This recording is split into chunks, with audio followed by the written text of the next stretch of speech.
Justice Bhushan Gavai, Honorable Chief Justice of India, my sister and brother judges in Supreme Court, my sister and brother judges from Bombay High Court, my brother judges from Karnataka High Court, retired judges from Bombay High Court, Mr. Vikas Singh, newly elected President of Supreme Court Bar Association, Mr. Rahul Kaushik, Vice President, Pragya Baghel, Secretary, senior members of the Attorney General, the Solicitor General, senior members of the Bar, former President Mr. Kapil Sibal, and members of the Bar who are present in such large numbers on the last working day before summer vacation. Last few weeks were a difficult time for me. The reason was I had too many judgments to write. And therefore, my entire team and myself, we are working around the clock. I thought that I'll complete my judgments by Wednesday, and Thursday I can pen down my speech today. But that was not to happen.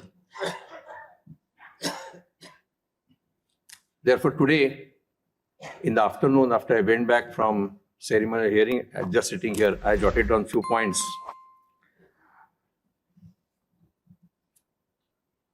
Last 2 days, everybody has been asking me, how do you feel when you are going to demit the office? I think President said what I said in Bombay, or President or Vice President, that I don't look forward for freedom, because I always believed that judges have freedom to do justice, and that freedom is not available when you are not a judge.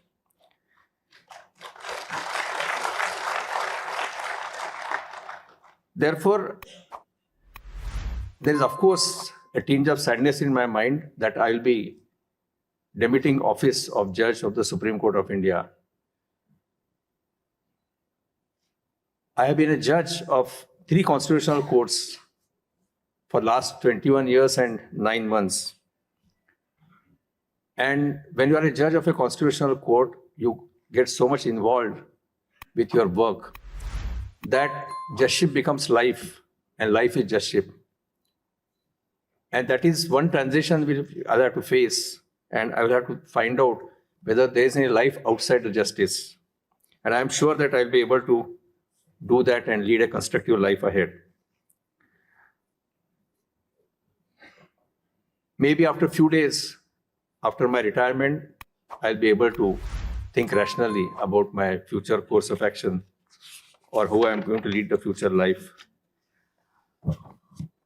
It is often said that when a successful lawyer becomes a judge of High Court, he makes sacrifice.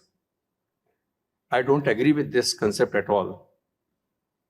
Maybe sacrifice may be in material terms, in the sense that whatever good income you have as a lawyer, that income gets reduced. But I always say so in all judicial academies. I've been teaching in judicial academies for the last 15 years. That when you join judiciary, you may not get that kind of income which you get as a lawyer. But the work satisfaction you get, that can't be compared with your career as a lawyer.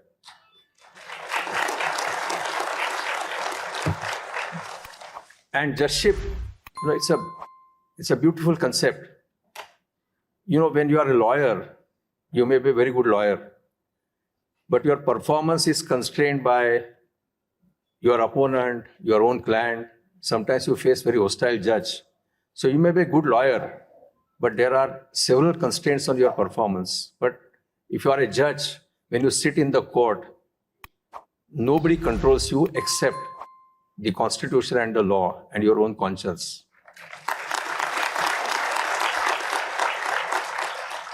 And therefore, I always say so in judicial academies that accepting office of a judge is not at all a sacrifice. But there is a sacrifice involved, not on the part of person who assumes the great offer which comes from the Chief Justice.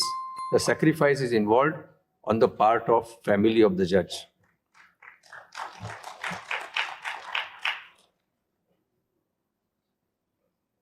Brother Justice Gawai talked about my wife Anuja. Perhaps the maximum sacrifice was by her. One more sacrifice I want to tell you, very few people know about it. My father was a very distinguished lawyer, civil lawyer, practicing in one of the most prosperous districts near Mumbai, where there is a lot of commercial work. The day my appointment came in 2003 as a judge of the Bombay High Court, he was on the height of the profession. Immediately he told me that he is going to quit the practice. He not only left the practice, he never entered the premises of the court. He continued to sit in his office, and whatever consultation work came to him, he continued to do that. So, maximum sacrifice is by my wife, Anuja, my parents, and if you want to succeed as a judge, if you have botheration at your home front, you won't be able to do that kind of work which is expected of you. So the entire family, my parents, my wife, my children, my brother, Dr. Ajit Oak, his wife, Varsha, as a family unit, they supported me. And in a lighter vein, I want to thank my sons for a different reason. That both of them kept distance from the legal profession.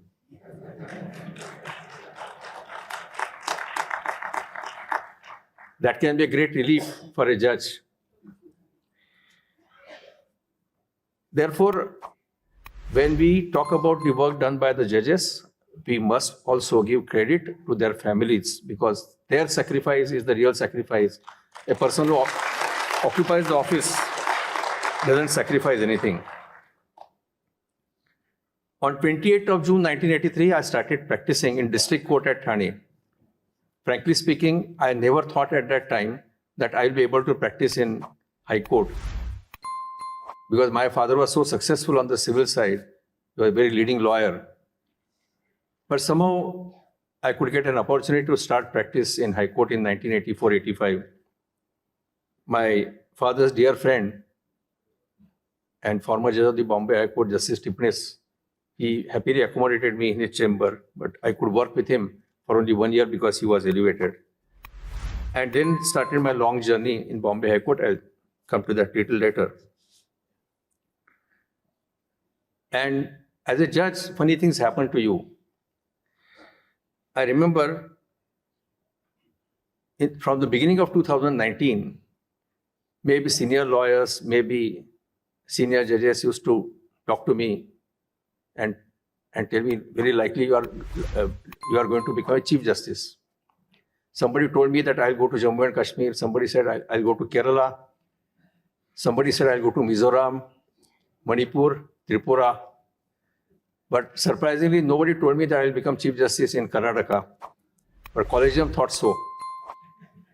And it's a very interesting story about my elevation to Bombay High Court. I'm not going to tell that story to you, because other day in Bar Council function in Bombay, Justice Gawai has publicly assured that he'll come out with that story after 24th November. That story is only part of it I'll tell that in 2000 or 2001, myself and Justice Gawai were called by different senior judges, and where our consent was taken, informal consent was taken. The subsequent part of the story, I'll leave it to Justice Gawai to tell. I'm not going to tell you. But only fascinating part in today's contest, I want to tell you that my name was recommended on 15th of February 2003, and warrant was issued on 14th of August 2003. Perhaps you may not be able to believe that this can happen in 6 months. Today it takes maybe 2 years, 3 years, I don't know. It may be more also. So it was a great privilege for me to go to Karnataka. And before I went to Karnataka, it was a great learning experience for me to be in Bombay High Court. I must acknowledge my Chief Justices. When I was in practice, I was purely a civil practitioner, mainly practicing on civil and writ side. But my Chief Justice has made me work on the criminal side. And they ensured that I work on all branches. I had done trial work in Bombay High Court. I had sat on the company jurisdiction. I sat on the insolvency jurisdiction, all jurisdictions. I got experience because of great Chief Justices which I had. And therefore, my task in Karnataka was very easy. In the afternoon, Madhavi Dhiman referred to something which happened in 2006. But I believe that there are few things which must be kept secret. And perhaps why she said that, I know that she felt that perhaps I may say openly what happened at that time, but some other day and some other occasion. When you undertake a long journey by aeroplane, there are always turbulences. There were turbulences. I remember in 2017, something happened. And the Bombay bar is so strong and so powerful, they fight fiercely for independence of judiciary. Something happened in August 2017, and within 72 hours, Bombay Bar Association passed a unanimous resolution condemning those who interfered with the interfered with the process of justice. So every time, I must acknowledge that every time, Bombay Bar firmly stood behind me. Same is Bangalore. Mr. Ranganath is here, who was president of the Bangalore Bar Association. He always supported me very constructively. My experience in Bombay helped me to work in Karnataka. And again, few funny things I must tell you. From the year 2000, stories started appearing in newspapers that Supreme Court is going to consider, so Collegium is going to consider several names for elevation. So in 2020 and 2021, all those newspaper reports used to appear. But one name was absent in that was my name. Therefore, August 2nd week, it came to me as a shock when the then Chief Justice of India said that my name is being recommended by the Collegium. Because psychologically I was prepared to work hard in Karnataka. I had drawn action plan, what I will do till May 22 before demitting office.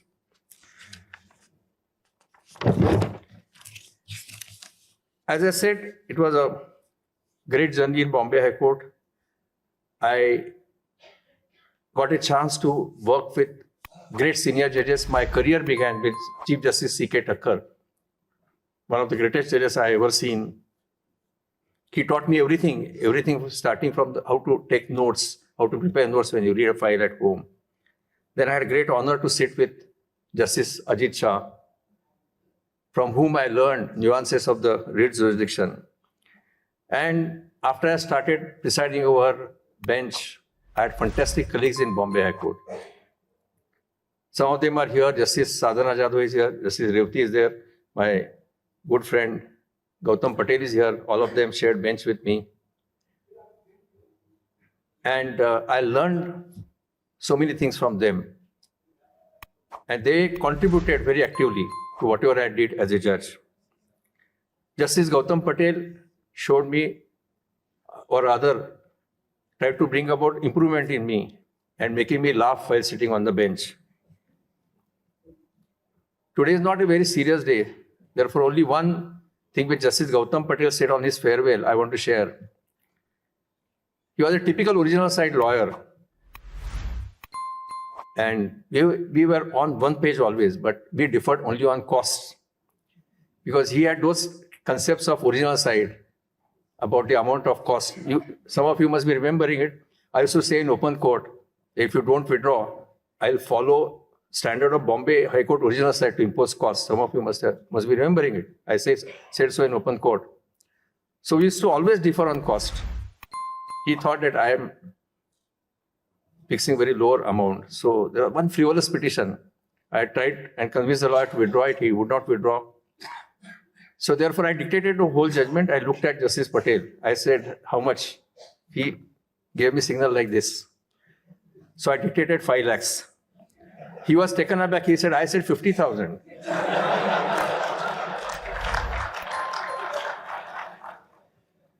But I must say that that order was confirmed by Supreme Court with cost of 5 lakhs. So it was a fabulous journey in Bombay High Court. Every judge, I won't call them as junior judges, I learned something from every judge. And then my journey started in Karnataka. My colleagues are here, some of them sat with me. And in Karnataka, I decided one thing, that I'll start from 2018 batch, and I will allow every judge in order of seniority to sit with me. And in pandemic, I ensured that all judges sit with me during pandemic. So it was a fantastic journey in Karnataka because of my colleagues. I mean, because there's so much to learn if you go to other court. I remember my first day in Court Hall number 1 in Karnataka. Something basic I had to learn. Because in all high courts and in Supreme Court, you will find that senior judge sits on the right-hand side and junior judge sits on the left-hand side. In Karnataka, exactly it is reverse. So I sat with Justice P.S. Dinesh Kumar. I almost occupied the wrong seat on the first day, where he corrected me. So it was a great journey in Karnataka also. And even in Supreme Court, I must thank all my Chief Justices and especially my colleagues who sat with me in division bench after I started heading a bench. Justice Bindal, Justice Sanjay Karol, Justice Pankaj Mittal, Justice Ujjwal Bhuyan. I must say that he sat with me almost for 10 months and contributed a great extent. Had such a pleasant experience with Brother Augustine Masi. So all colleagues in Supreme Court were so good, and I had to learn. I learned from everybody. There's one remarkable thing about my long journey, which many of you may not believe, that during this long journey, I never delivered a single dissenting judgment. And even my colleagues never delivered dissenting judgment. One exception is, one of my brothers did it 2 days back. But I say exception proves the rule. So the rule is that I never delivered dissenting judgment, my colleagues never delivered dissenting judgment.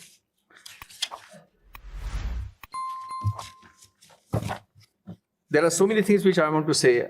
I started by saying something which Madhavi Diwan said about 2006. In fact, during last few days, my office is receiving requests from my friends in media that I should give interview. I have taken a stand that, firstly, talking to media when I'm holding office is out of question. I never did that. I never want to do that. But I had told them that I will need some cooling period of about 2 to 3 months.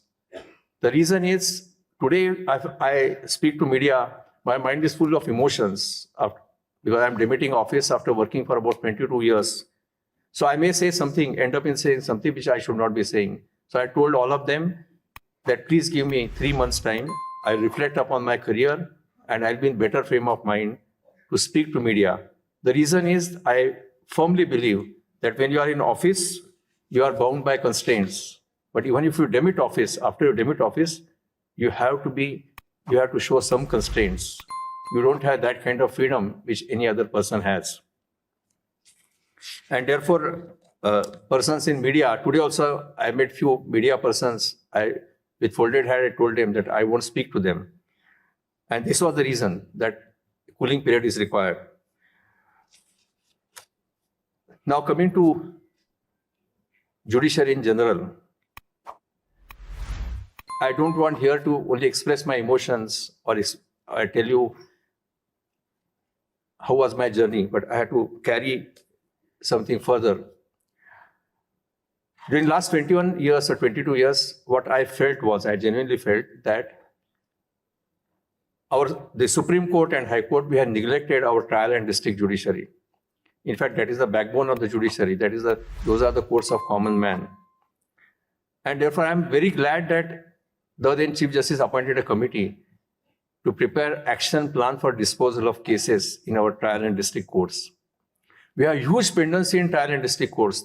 30 years cases are pending, 35 years cases are pending, 40 years old cases are pending. So we devised an action plan. Brother C. Vikramnath and Brother Dipankar Dattu, they are part of that committee. And we have been monitoring implementation of that action plan, because time has come when we should concentrate on our trial and district courts, because that is where common man gets justice. And therefore, we need to change our approach. I must have attended several workshops, several seminars which discuss the judicial system. And when we discuss judicial system, sadly, we discuss only High Court and Supreme Court, but we completely ignore our trial courts and district courts. Therefore, I always said on public platforms, please don't describe any trial court or a court of civil judge as a subordinate court. No court can be subordinate. That is against our constitutional ethos. So that is one area where we'll have to really work hard. The second area where we'll have to work hard, which I said in one of my judicial orders regarding policy on bail.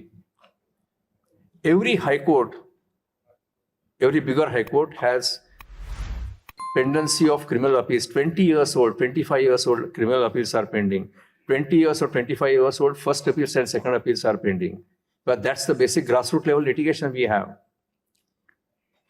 And court like Allahabad is always working with half the strength.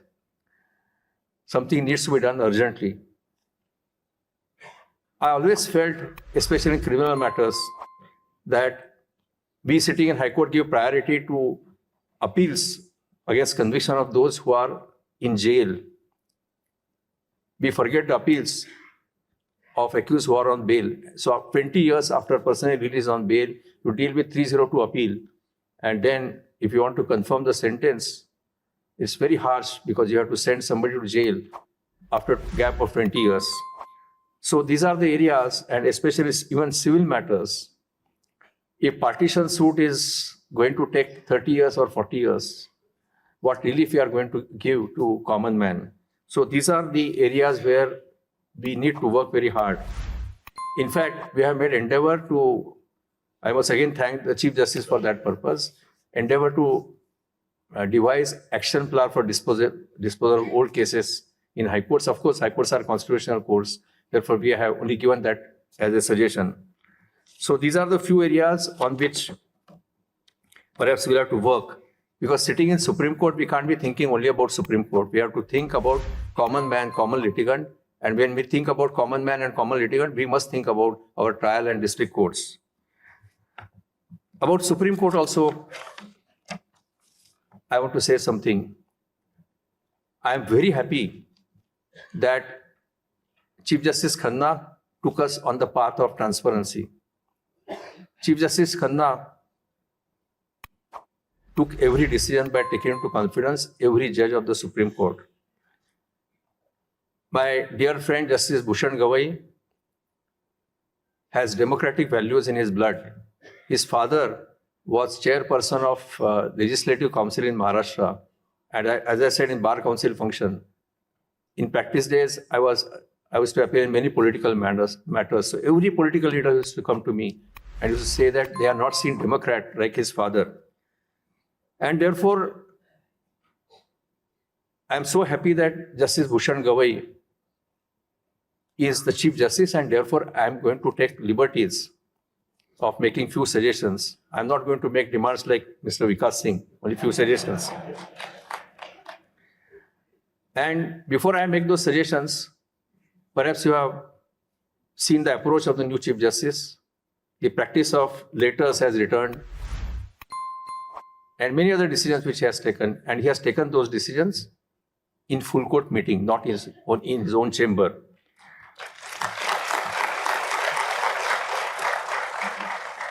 One difference which I felt between the High Courts and Supreme Court is, High Courts, of course, Chief Justice is the master of roster. But in High Courts, the High Courts function more democratically than the Supreme Court, because there is an administrative committee in place of first 5 judges. And that administrative committee takes major important decisions regarding the administration. The High Courts function through committees. Somehow I found during last 3 years and more that the Supreme Court is Chief Justice centric court. And I think we need to change that, because Supreme Court is a court of 34 judges who come from different areas of our country. And therefore, The image of Supreme Court as a Chief Justice-centric court needs a change, and I'm not giving you a promise, but I'm sure that you will see that change from the new Chief Justice. The other aspect which always bothered me, bothered me in Karnataka also, that why only selected matters should be listed, and therefore, thanks to my senior colleagues, Justice Nagaratna, Justice Arvind Kumar, I got fantastic support from them. And in pandemic, we tried to introduce auto rating system. So nobody is supposed to mention any matter. All cases will be listed automatically, whether objections are rectified or not. And therefore, we must do something like this. Otherwise, why people complain that why some case is listed on the next day, but some other case remains pending for 20 days or even more than that. And perhaps one solution which I found was, in High Court, there is a fixed roster. And once there is a fixed roster, even that does not give discretion even to the Chief Justice. All matters are listed before appropriate benches as per the roster. After having worked in constitutional courts for almost 22 years, I believe in one thing. We cannot have better listing unless we reduce the manual intervention to the minimum.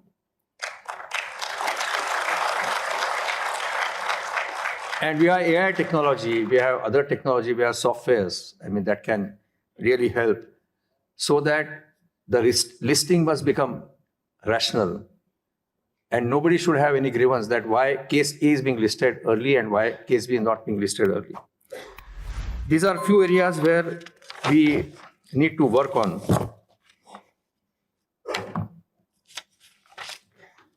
Because ultimately, we must remember that Supreme Court is not only constitutional court, it's an appellate court. And therefore, appeals of common man come to this court. And therefore, to give relief to the common man, we should have a system of listing which will rule out manual intervention. Before I close, I am indebted to so many people who have worked around me. I'm not going to say about high courts because then list will be too long. I started with my family. I already given all the credit to them. My own family, my parents, my brother, his family. But the secretaries, my secretaries at home, they are willing to work from 8:30 in the morning to 11:30 in the night, and they are willing to work smilingly. The ministerial staff in my house, they are also very enthusiastic. Because thrice a week, I listed MC Mehta case. And lifting files of MC Mehta case, you require trained wet lifter. So all of them were extremely cooperative. My court staff, the court master, the secretaries in the court, they're very, very effective. I used to list so many matters and they worked absolutely efficiently. The staff working in the house, they loved me, they respected me, they looked after me and my family. So the entire staff which is assigned to me, I can't forget my PSOs also. They were simply excellent. And without their cooperation, I could not have done even 50% of work which I had done. And I can't forget my law clerks. At first batch of law clerks, now some of them are back with me. They simply come and sit in my office where they want to give company to me. But my law clerks were simply fabulous. My interns were fabulous. In fact, I want to share this publicly. There are occasions where my law clerk worked in my office till 4 o'clock, 4:30, 5 a.m. When I start working early in the morning, so I used to get early morning knock on my door. I used to find law clerks standing outside with some notes or something. So I must give credit to all of them.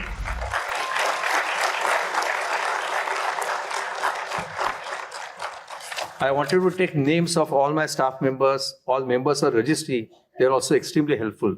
But then my speech will be endless, and somewhere I have to end. By bona fide mistake, I may have omitted somebody. And I hope that whosoever is omitted, they will pardon me. Before I close, I must thank the members of the bar. I never expected this last working day, when the hall is full, people are standing, when the first balcony is full. I never expected that on last working day.